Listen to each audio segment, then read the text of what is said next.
Hey guys, Capcol here, and since Diablo 2 Resurrected has come out, I've been playing it a ton. I've been playing it over the weekend and a little bit during the week.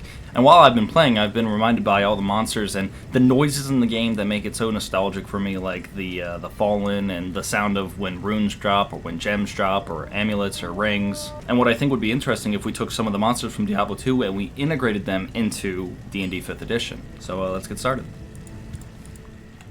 Oh fuck. And to start, I wanted to go over the Fallen. The Fallen, these little red-skinned demon creatures that, you know, they're kind of the grunts, the first things you see in the game, and they die easily. And if you hit one of them and they die, they run away from you.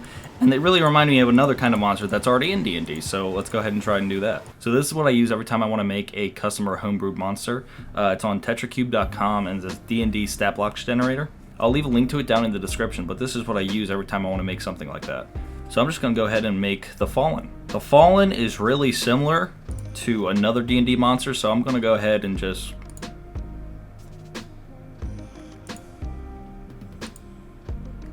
Goblin. And technically they're devils, or demons.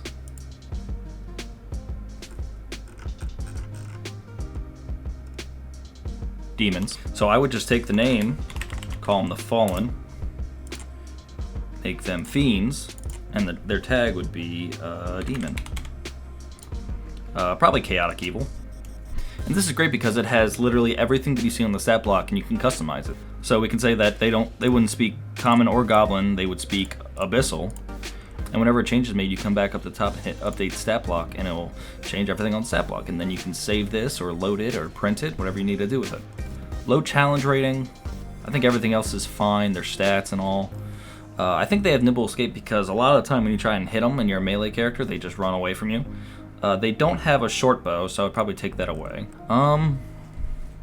Yeah, I think that's good. It's a good starting monster.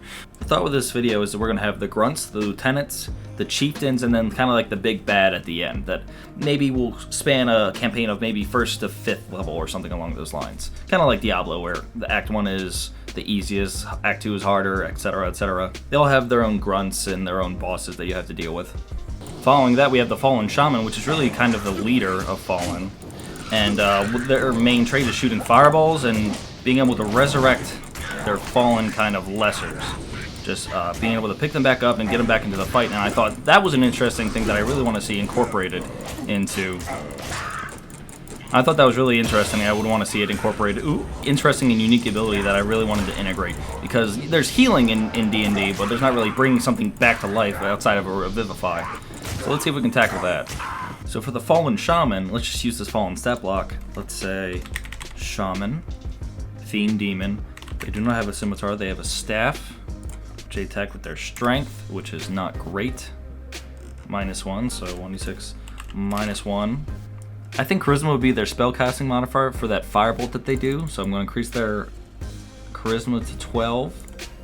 Let's give them a little more HP. Let's double it from what a Fallen has. Let's lower their armor class because they're not really wielding a shield. Now they have spellcasting. The Fallen Shaman is a first level spellcaster, and they cast with their Charisma. They have a DC and 2 hit. The only spell they have is Firebolt, but they have the one last ability. I should increase their challenge rating too. I would decrease their speed, and I think I'm going to get rid of their Nimble Escape because they're not as fast as they don't get away easily like their grunts do, the Fallen. And I'm going to write up something for their Resurrect ability. I think that sounds good. It's cool. You can also make it 2 columns if it's a bigger stat block, but let's just say 1 for this one. As an action on their turn, the Fallen Shaman can resurrect 1 Fallen that has died within the last minute to full health. Simple enough. Let's decrease their dexterity because they're not really very dexterous as old, feeble shamans. Yeah, I like that. That looks good to me. There is the lieutenant to this first campaign arc. I was thinking that I would pause the video anytime I have something smart or funny to say, but I feel like it's going to be a short video.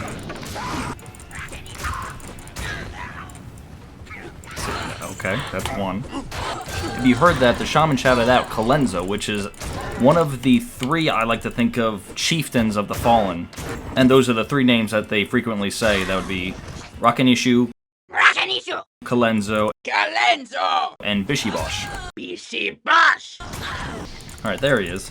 And this is Bishibosh, the last of the Fallen that I wanted to cover. Bishibosh is what I call one of the Chieftains of the Fallen, and he's got a very unique talent. And that is, he has the ability to resurrect the Little Fallen as normal, but he's the only mob that can resurrect shamans. So to think of it like this, I thought it'd be interesting to have a three tiers of the Chieftain, the Shaman, and the Grunts, the Fallen.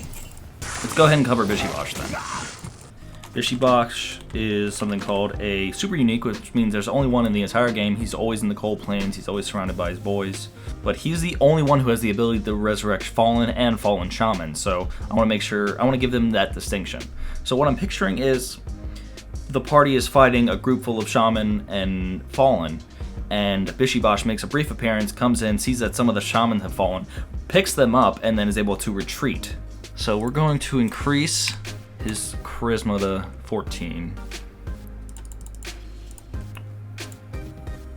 Let's double his health again from the Shaman, 28. So he's a very weak sub-boss, but we're going to have him be a little stronger, I think. So he upgraded his spellcasting, made him a 5th level spellcaster, so his Firebolt will be dealing 2d10 damage instead of just 1d10. Increased his level, so his proficiency goes up, so he has a +5 to hit rather than a +3. And let's go ahead and update his Fallen Resurrection. We'll also increase his challenge rating to reflect that he's kind of like this mini-boss. We'll also give him more constitution because he is supposed to be this bigger, badder guy. I think 44 hit points is a good place for that maybe 4th level party to deal with. His armor class is still super low, so I still think he'll be a good challenge, but easier to take down. Yeah, I'm happy with that. Let's move on to the next one. You guys probably already know what monster is going to be based on where I am, but the last monster I wanted to cover was Andariel. And Andariel is... Andariel? Regardless, Andariel has a poison spray attack. She has these big old, I think like pincer tentacles sticking out of her back. You might have to sense her. She has just a poison bolt she shoots at one target. And other than that, there is one thing that not a lot of people know, is that she's vulnerable to fire damage. Obviously, I'm over level for this, but there we go. Let's go ahead and try and make her. So, Andariel. This is going to be interesting because it's a whole lot of things. So let's start with Darielle. She's going to be large. She's a fiend. She's a demon, chaotic evil. That all looks good. Her hit dice, let's just say 10 for now. Natural armor. Strength. She's pretty strong. She's somewhat dexterous. Good constitution. Intelligent. I wouldn't say wise. I feel like Andariel, I don't know canonically, but she doesn't seem like she has her wits about her, I guess. Charisma, she's a demon. She has okay charisma. She's supposed to be, what's her title? She's the Maiden of Anguish, the Demon Queen. Let's say that she's proficient in Constitution saving throws and charisma, because she is a queen. Intimidation, she's proficient with. She doesn't have stealth. I'd say she's good with Arcana. I feel like it makes sense for being able to do what she does. Yeah, she deals out a lot of poison, but I don't think she's immune to poison or resistant. But she is vulnerable to fire. She can speak common because she does have those crazy starting dialogue. Let's double her challenge rating, I think. I think that makes sense. And I think she is all action, so let's go ahead and think up some actions for her. I think that makes sense. Poison Barrage on Darielle lets loose a spray of poison in a 30-foot cone in front of her. Each creature in the cone must succeed on a DC 15 Constitution saving throw, or take 1d8 poison damage at the start of the turn. A creature affected by this poison can re-attempt the saving throw at the end of their turns. I think that kind of covers that big wide cone that she does. So this poison spear will have a range of 30 feet. She fires a spear of demonic poison at one creature within range, and then has the same rules as the Poison Barrage, because I'm pretty sure, 1, the poison doesn't stack, and 2, it's the same damage that's done regardless. And then she has her tentacles, whatever those are, those awful barbed tentacles. Her speed, let's give her 40, because she is fast. And I think that's good. Armor class 16, chaotic evil. She has her barbed tentacles that have a reach of 10 and has 2d8 plus 3 piercing damage. I'm considering giving Andariel a multi-attack with her barbed tentacles, but that might be too hard. But, you know, let's do it. Yeah, there we go. These guys should be 5th level by the time they face this. I think it makes sense that if they get 2 attacks, like a fighter gets 2 attack or a barbarian, then she should get 2 attacks too. I feel like that's a good start. If someone were to make a Diablo 2 themed campaign, you can start with Fallen Shaman, Bishi Bosh, and Andariel.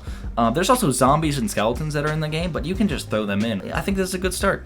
I might be working on a tabletop RPG system for Diablo 2. I'm thinking about it. I'm having fun doing it, so I'm going to keep doing it. But I think that's all for this video. Thank you guys so much for watching. Make sure to subscribe or leave a comment of what you thought, and I'll see you next time. Bye.